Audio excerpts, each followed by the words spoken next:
Leaders myself Swathi Srinivas Goud. నాకు ఇద్దరు పిల్లలు సాత్విక శృతిక. మా అప్లైన్ రాజశ్రీ మేడం, మా మెంటర్ వచ్చి సమతా మేడం, మధు సార్, మా గ్రేట్ మెంటర్ వచ్చి Vadama Srinivas sir and Shivani madam. Thank you Vestige, thank you winning team, thank you my parents, thank you my god, thank you my childrens, thank you my husband.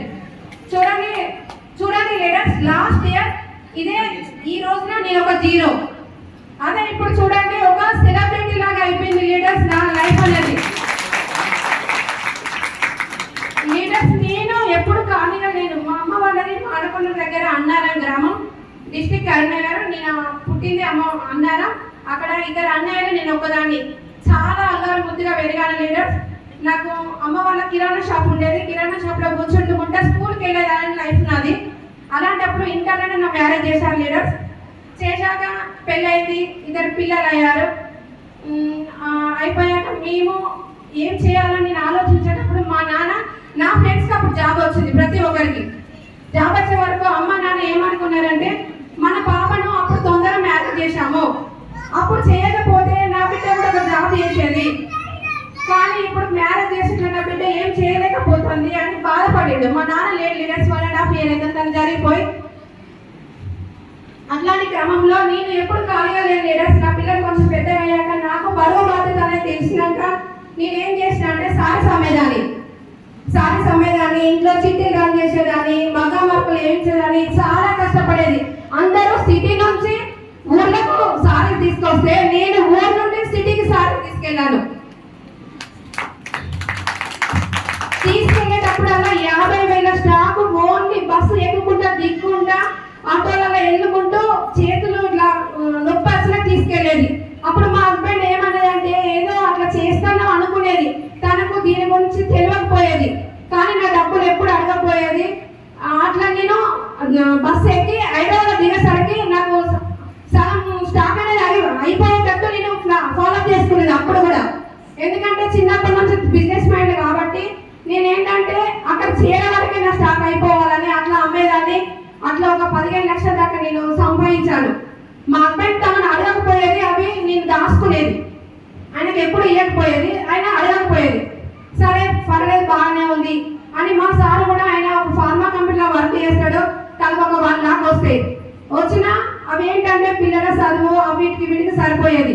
తను కూడా ఎప్పుడు part time job కావాలని చాలా చూసి ఏం చేసేది, తను ఎల్ఐసి ఏజెంట్గా తను పెద్ద చిట్టీలు నడిపించేది. నెక్స్ట్ స్కూల్ అని పెట్టాడు. పార్ట్ టైంగా చాలా బిజినెస్ చేశాడు. తను కూడా చేసి కరోనా వచ్చింది. కరోనా వచ్చేసరికి చిట్టీలు ఇచ్చేవాళ్ళు, చిట్టీలు బ్రేక్ అయిపోయినాయి. నెక్స్ట్ ఏ బిజినెస్ అనేది అది కాకపోయింది. పెట్టుబడి చాలా పెట్టినాం, నష్టపోయినాం. ఈ ఫస్ట్ సంపాదించిన ఎట్లా అంటే, అమ్మ వాళ్ళు మాకు అన్ని పంపించేది. మాకు వచ్చిన ఇన్కమ్ ప్లేస్ కొనుక్కుంటూ ఉండేది. నాకు 5-6 ప్లేస్లు ఉన్నాయి. నెక్స్ట్ ఒక అపార్ట్మెంట్ ఉంది. లగ్జరీగా బ్రతుకుతున్నా. ఈ అమౌంట్ కూడా నాకు సరిపోతుంది. ఇది కాదు నా జీవితం. మా తండ్రి ఏమన్నాడు, అమ్మ నీ ఫ్రెండ్స్ కు జాబ్ వచ్చింది, వాళ్ళు సంపాదిస్తారు, నువ్వు కూడా ఏదైనా చేయాలి బిడ్డ అనేది. అంటే నాకు అనిపించేది, నేనేం చేసేదాన్ని, నేను హోమ్ మేకర్గా ఉండి 4 గోడల నా లైఫ్ అనుకునేదాన్ని. ఇప్పుడు ఎలా చేయాలని బాగా ఆలోచించేదాన్ని. ఆలోచించిన క్రమంలో ఇల్లు తీసుకున్నాం, కార్ తీసుకున్నాం. ఇల్లుకి ఈఎంఐ, కార్కి ఈఎంఐ, ఇవన్నీ మా హస్బెండ్ కట్టుకుంటూ వస్తాడు. ఈ డబ్బు నేను ఇవ్వట్లేదు. సరే చూద్దాం అన్నట్టు అట్లా మా లైఫ్ స్టైల్ అలా నడిచేది. పిల్లలు B Tech second year, inter second year, బాగా ఫీజులు విపి అన్నీ చూస్తాను. లాస్ట్ మూమెంట్లో కరోనా తర్వాత ఒక 1 year నుంచి నాన్న జరిగిపోయిందని ఒక 6 నెలలు బాధగా అయ్యి మొక్కున్నా. తర్వాత ఇంట్లో గొడవ. ఎలా అంటే ఇబ్బంది, డబ్బుల ఇబ్బంది. ప్లేస్ తీద్దామంటే నేను ఒప్పుకోను, ఏ ప్లేస్ తీయద్దు, నేను తెమ్మంటే నాన్న దగ్గర 10 లక్షలు తెచ్చిస్తా అని ఓపించేదాన్ని అని చెప్పబోయేది. తను సతమతం అవ్వకుండా ఇంట్లో గొడవలు స్టార్ట్, పిల్లలు సఫరింగ్. మమ్మీ నీకు ఎన్నడూ బాధ అనేది తెలియదు, ఇప్పుడు బాధ అవుతుంది అనేది. చాలా ఆలోచించుకుంటూ నాన్నకు ఒక 6 months పెరాలసిస్ వచ్చింది. తను జరిగిపోయాక మరి నేనేం చేయాలని ఇంట్లోకి వెళ్ళి బయటకు వెళ్ళకపోయేదాన్ని. మా అప్లైన్ రాజశ్రీ మేడం, ఆమె నా ఫ్రెండ్, ఆమె నాకు చెప్తే నేను బయటకు వచ్చి నలుగురిలో తిరిగే పరిస్థితి నాది కాదు. నాన్న కోల్పోయాడు, నా పిల్లలు అయినాక పెద్ద అన్నయ్య బ్రెయిన్ స్ట్రోక్ వచ్చి ఆయన కోల్పోయాడు. చిన్నన్నయ్య ఇల్లంతా సవరిస్తాడు. డబ్బు పరంగా ఉంది, రిలేషన్షిప్ ఫ్యామిలీ అనేది లేదు. మా ఇద్దరు వదినలు, నాకు ఒక్క అమ్మ కాదు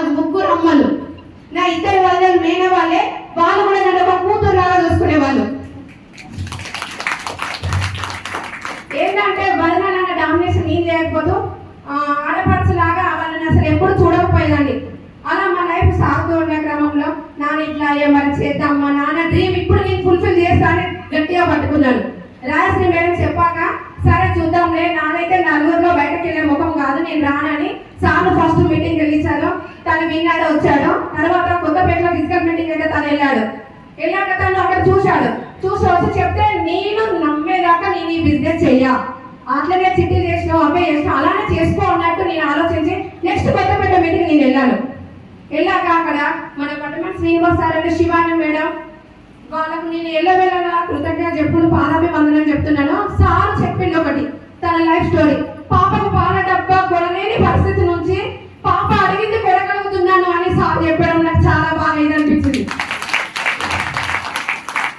next T Srikanth sir, Thangalapalli Srikanth సార్ది ఒక మాట కరెక్ట్ అయింది.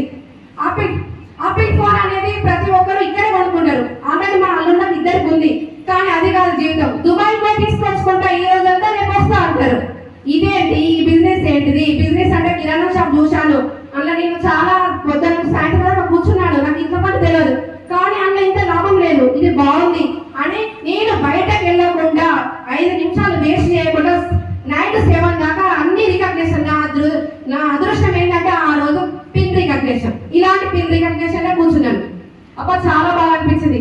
చేస్తే ఈ బిజినెస్ చేయాలి, లేకపోతే నేను ఏది చెయ్యాలి అప్పుడు ఫిక్స్ అయ్యి అప్పుడు ఏమనుకున్నాను, అదే నైట్ నా డ్రీమ్.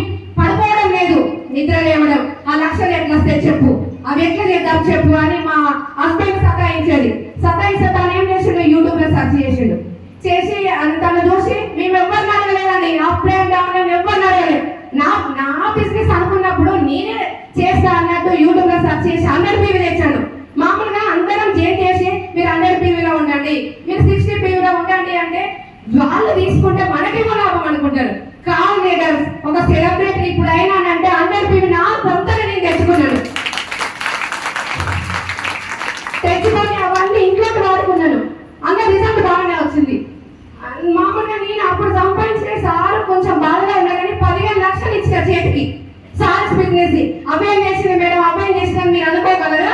15 లక్షలు చేతికి ఇచ్చాను. ఇచ్చినప్పుడు వాళ్ళకి ఒక రికగ్నేషన్ కాలే అయ్యా అన్నట్టు అన్నాడు. కానీ ఈ 1 yearలో నాకు మా హస్బెండ్ నువ్వు పరామని పెట్టుకోవాలి, నాకు పురుషోత్తం దాస్ సార్ చెప్పాడు, ఐ లవ్ మా మేడంకు రోజు 5 సార్లు చెప్తా అని అన్నాడు. అట్లాంటిది నాకు రోజు ఒకసారి వస్తుంది అంటే అవకాశం ఉంటే చూడండి, జీవో ఉండదు. ప్రతి రోజు ఏం చేయండి, మీరు ఏం చేస్తారు, సపోర్ట్ ఫేస్ మార్క్స్తేనే కదా మనకు లైఫ్ అనేది వస్తుంది. ఒక్కసారి ఆలోచన చేయండి. ఓకే నచ్చాక ఏం చేసినా సప్లిమెంట్స్ మీద ఫోకస్ పెట్టాలి. అప్పుడు ఎవరి మీద పెట్టాలి, నీ మీద పెట్టే నీ కోపం నా మీద పెట్టుకోవాలా, లేకపోతే నా ఫ్యామిలీ మీద అని మా వదినే ఆమె హోమ్ గార్డ్ ఇక్కడే కర్నూలులో చేసేస్తాను. తనకు జాయింట్ పెయిన్స్ కి ఇచ్చాను, సూపర్ రిజల్ట్ వచ్చింది. 10 members కి కానిస్టేబుల్ ఇచ్చిన. చెల్లె ఇరా నాన్న అనుకుంటే నన్ను అందరూ నన్ను వాళ్ళే అడిగి తీసుకొని వేసుకున్నారు, వాళ్ళకి కూడా తగ్గింది. చూడండి, నార్మల్ వాళ్ళకి ఇవ్వలే, కానిస్టేబుల్ కి ఇచ్చాను. వాళ్ళు ఏం చేస్తారు, ఏదైనా అయితే నా మీద కేసు పెట్టారు కదా. ఒక్కసారి మీరు ఒకసారి ఆలోచించుకోండి. ఇది నమ్మండి, నమ్మితే సొమ్ము, నమ్మకపోతే దుమ్ము. అది బాగానే ఉంది. ఇంకేముంది, అగ్రి ఉంది. అగ్రి ఏం చేయాలి, బయటలోకి ఇస్తే వ్యవసాయం అనేది ఏదైనా అయితే వాళ్ళు నన్ను కోపడతారు. అదే నా అన్నకే ఇస్తే తనకు రిజల్ట్ వస్తే ఓకే, రిజల్ట్ రాకుండా మా చెల్ల ద్వారా 1 సంవత్సరం నష్టపోయాలని అనుకునే వ్యక్తి మా బ్రదర్కి నా థ్యాంక్స్ చెప్తున్నాను. చాలా మంచోడు మా అన్న. తను ఏమన్నాడు, చెల్ల ఇది నాకు అని నా వాడాడు. తనకు మానకొండ అన్నారం గ్రామంలో ఫస్ట్ పంట, హైయెస్ట్ పంట మల్లేష్. చూడండి, అన్ని బాగా ఉన్నాయి. ఈ బిజినెస్ ఎందుకు చేయొద్దండి? ఒక్కసారి మీకు మీద ప్రశ్నించుకోండి. నా బిజినెస్, ఇది నా లైఫ్, ఇది నేను చేయకపోతే ఎవరు చేయను అని ఫిక్స్ కాండి, చెయ్యండి. ఎందుకు సాధ్యం కాదండి. ఎక్కడి నుంచో వచ్చి ఇక్కడ మనం తెలియని ప్రదేశంలో మనం లైఫ్ స్టైల్ లీడ్ చేస్తున్నాం. ఎలా అంటే భర్త కొత్తగానే, అత్త మామ కొత్తగానే, అక్కడే మన లైఫ్ అనేది మొత్తం అక్కడ పెట్టినప్పుడు మనం ఈ బిజినెస్ లో వర్క్ చేస్తే తప్పేముంది.